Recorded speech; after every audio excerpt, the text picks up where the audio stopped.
अपनी लड़कियों को संस्कारित करो, अपने घर में हथियार रखो, कुछ नहीं तो सब्जी काटने वाला चाकू जरा तेज रखो, स्पष्ट बोल रही हूं, चाकू जरा तेज रखो, चाकू जरा तेज रखो।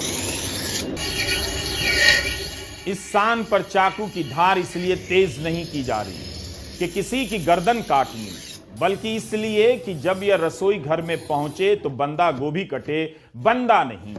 पूर्वोत्तर की इस रसोई में बंदा गोभी की बारीक कटाई हो रही है ताकि खाने वाले का मन अच्छा हो जाए और वह पेट भरने के बाद केवल प्यार के बारे में सोचे, सेहत के बारे में सोचे। मगर एक सांसद चाहती हैं कि लोग इस चाकू को हथियार की तरह तेज कर लें, इसे सब्जी काटने के सामान की तरह नहीं, गर्दन काटने के हथियार की तरह देखें। और चाकू को हथियार की तरह देखते देखते हत्यारों की तरह सोचने की प्रवृत्ति आ गई तो उसका क्या होगा?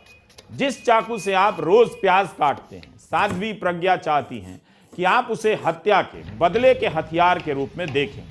नफरत की राजनीति आपकी सोच बदलना चाहती है, इसलिए घर के सामान भी बदल रही है।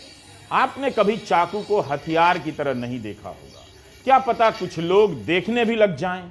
चाकू की धार तो इतनी ही तेज होती है कि आलू, प्याज और टमाटर या टिंडे कटकर कढ़ाई में पहुंच जाएं और जब थाली में पहुंचे तो पकी हुई सब्जी का सौंदर्य आपको आश्वस्त करे कि अब भूख का अंत होने वाला है, मन को शांति पहुंचने वाली। लेकिन साध्वी प्रज्ञा इस पूरी प्रक्रिया में बदले के नाम पर हत्या का इरादा जोड़ देना चाहती है, किसी ऐसे समुदाय से बदले की आग भर देना चाहती है कि बनाते वक्त और खाते वक्त आप यही सोचते रहे कि वे आ जाएंगे, बेटियों को ले जाएंगे तो रसोई में रखा सब्जी काटने का चाकू काम आएगा। कल्पना कीजिए, जिस चाकू से आलू बारीक कटता हो उससे किसी की हत्या हो और फिर वह वापस रसोई में लौटकर आलू काटने के काम में लग जाए, तो क्या आप उस चाकू से कटे आलू की भुजिया खा पाएंगे? इस तरह के बयान हर उस चीज को देखने का तरीका बदल सकते हैं, उनके इस्तेमाल की कल्पना बदल रहे हैं, उनका सौंदर्य बोध बदल रहे हैं, जो हथियार की तरह होते हुए भी हथियार नहीं। पहले ऐसे बयानों से एक समुदाय के लोगों को धर्म के दुश्मन की तरह देखने की ट्रेनिंग दी गई, अब घर के सामान को हथियार के रूप में देखने की ट्रेनिंग दी जा रही है। इस तरह जब आप चाकू को हथियार और एक समुदाय को दुश्मन समझने लायक हो जाएंगे, तब क्या होगा, आप क्या बन जाएंगे, बताने की जरूरत नहीं है। इंसान को दंगाई और आतंकवादी इसी तरह बनाया जाता है, पहले जहर भरा जाता है, फिर हाथ में हथियार थमा दिया जाता है। साध्वी प्रज्ञा के इस बयान से लगता है कि प्रधानमंत्री मोदी के 8 वर्षों के शासनकाल में अराजकता आ गई है। आपकी सुरक्षा अब सरकार नहीं कर सकती, इसलिए रसोई में रखा तसला, ढक्कन, कद्दूकस, चाकू वगैरह, बेलन वगैरह आपकी सुरक्षा में तैनात कर दिए जाएं। बीजेपी की सांसद के बयान से लगता है कि अब सुरक्षा आपको खुद करनी होगी, जैसे अब सुरक्षा guard, bodyguard, home guard, police, सेना सब खत्म है, ये सब इनका वजूद नहीं है, ये सारी एजेंसियां खत्म हो गई हों जैसे। आप अकेले बच गए हैं और हमला होने वाला है, इसलिए चाकू और बेलन निकाल कर रखिए। 56 इंच और मजबूत सरकार से सुरक्षा नहीं होगी, आलू काटने के चाकू से होगी। लोकसभा में गृह मंत्रालय ने बयान दिया है कि गुजरात में हर महीने 45 महिलाओं के साथ बलात्कार के मामले दर्ज हो रहे हैं। 6 महिलाओं पर एसिड से हमला होता है। गुजरात में 2018 से 2021 के बीच 2156 महिलाओं के साथ बलात्कार के मामले दर्ज हुए हैं। दूसरे कई राज्यों में भी इसी तरह के हालात होंगे।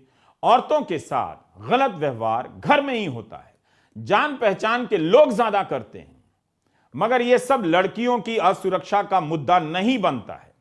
इनके नाम पर दूसरे समुदाय के लोगों को ललकारा जाता है, उनके खिलाफ आपके भीतर जहर भरा जाता है।